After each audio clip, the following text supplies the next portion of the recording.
All right, welcome to the next video. Today it's going to be the role of breath work in energy work, Kundalini or Qigong or alchemy, whatever energy work practice that you have.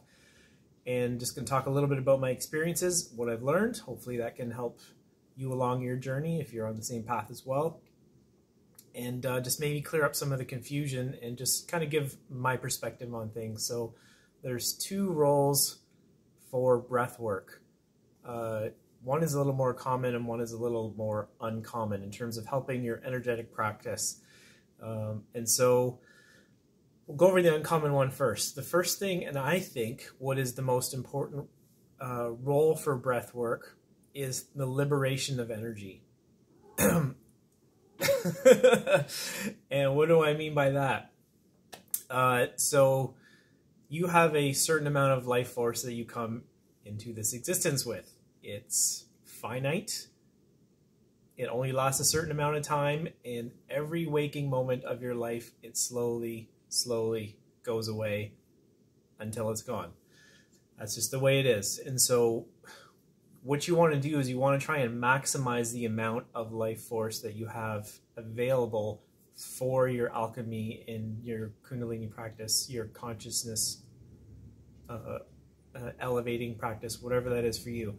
And so you got to conserve this energy, and one of the best ways to liberate this energy, to make it available for use, is through the breath work. And every cell in your body requires oxygen. Your whole physiology is dedicated towards getting oxygen into your cells. And over time, as we age, and poor diet, poor sleep habits, overworking, the amount of oxygen that goes into each of your cells also decreases with time, unless you exercise, unless you do breath work. And you can keep that up with exercise and breath work. But what happens is the life force that is used to fuel your body and keep your body moving and all your cellular function happening, if you get less and less oxygen to your cells over time, what happens is the amount of life force that your body consumes and goes through to keep it going increases. You have a more rapid drain on your life force. And so what you want to do, and this is my perspective and what I've experienced, is the breath work was always best when you would use breathing to re-oxygenate the body, to bring oxygen back to the cells, and therefore you don't have to use that life force for that energy. Instead, you can now use that life force for your energetic practice. And I always found that when I would do any type of breath work that would help re-oxygenate the body, the energy would rise up from the root, up the spine, through the center of the body, up the front of the body, up the sides of the body, on its own, naturally, because it was extra energy that my body didn't have to worry about losing because of poor health or poor levels of oxygen going to the cells. So that's the first one, keeping your vitality high to liberate energy. Very important for breath work. And I think the best one that I used was Wim Hof. Definitely fantastic. I've tried a couple of different techniques over the years, and that was definitely the one that just made the energy flow on its own. And if you're not feeling the energy flow immediately or right away because of the Wim Hof, you got to be patient with it and take some time. The next part, of course, with that is not only is there a physical function that needs to be satisfied with oxygen getting to the cells, it's the emotional fear part of it. And so there's a state of fear that your body enters that then affects the mind when oxygen levels to the cells start to slowly deplete over time. It causes the body to tense up. It causes your metabolism to slow down to match how much oxygen is getting, because the lower oxygen you get, you can't override that with a faster metabolism. And so that creates a state of fear in the body. When oxygen levels to the cell decrease, that increases and increases, and it keeps the body tense, and it continues to have this spiral and steamroll over time of less and less oxygen to the cells, causing more and more body fear. This is subconscious fear. Not getting enough oxygen is a root chakra issue. It is a survival issue, and that is where a lot of the energy gets stuck.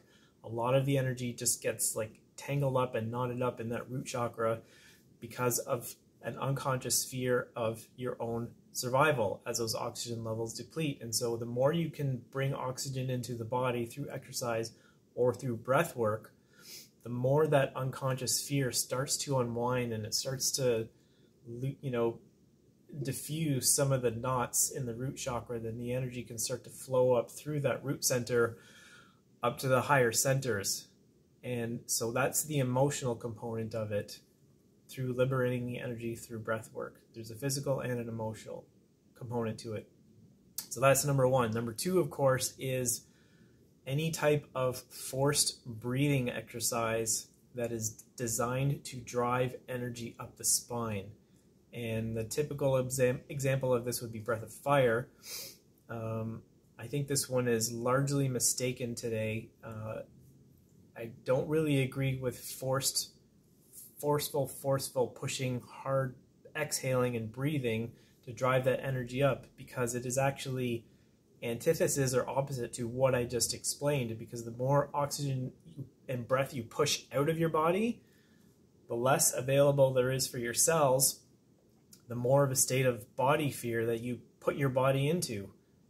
And so you may get some energy rising initially because of it, but it's going to stop over time if you keep exhaling and exhaling, pushing more oxygen out of your body. It's just not good for your body chemistry over time. But the other thing is, it's also just, it's a method that forces things. And my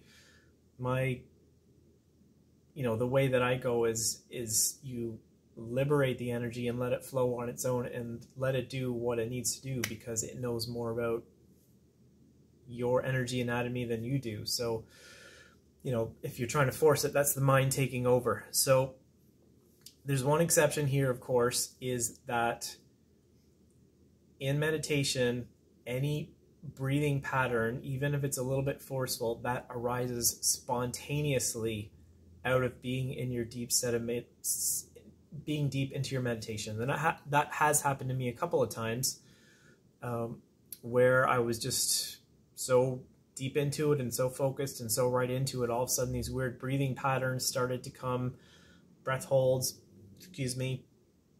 And, you know, again, some of that forced breathing did happen, but it was only very spontaneous and it was very transient. It wasn't a consistent thing that happened over time. And the thing is, when I tried to repeat that on my own, it either never worked or it caused a lot of problems. And, you know, I did try it once, and it just, the energy shot up to sort of my right shoulder blade area, in between the shoulder blade and the spine, and it was so much and it was too much, and just pain radiated down my arm for like 4 or 5 days. It was really, really painful and uncomfortable, but that's because I was trying to control it. And I think maybe a lot of the breathwork practices, this is just a guess, I don't know for sure, so don't quote me on this, but this is just a guess. You see people, maybe people were seen in meditation and the spontaneous breath work arose, or spontaneous breath patterns arose, and then other people said, well, if I follow that and do that, then that will work for me. So I don't think that's necessarily the case. So if you want to do any breath work on your own, from just purely for moving the energy up the spine, low to moderate intensity, it does not have to be forceful, it does not have to be strong. It should just be normal, relaxed breathing, and ideally you can breathe through both of your nostrils when you do that, because when you cover one nostril, a lot of the times the other one you can't breathe through, even when you switch nostrils, and it creates an imbalance in the flow of energy in which channel it's going up. So if you're going to do that on your own, really, really light, just relaxed, just slightly above normal breathing. But that's about it. It doesn't have to be strong or forceful. Anything more than that, and I actually think you're making short-term gain for long-term pain. So is that everything? Yeah, I think that's everything. So, breathwork, most important for the liberation of energy. That's the most important thing. It unwinds body fear. It allows oxygen to get to the cells so you can use that life force to bring it up and let the energy flow where it's going to flow. So, thank you very much for watching, and hopefully you enjoyed this. If you liked it, hit like and subscribe and leave a comment below. So, thank you. Take care and much love.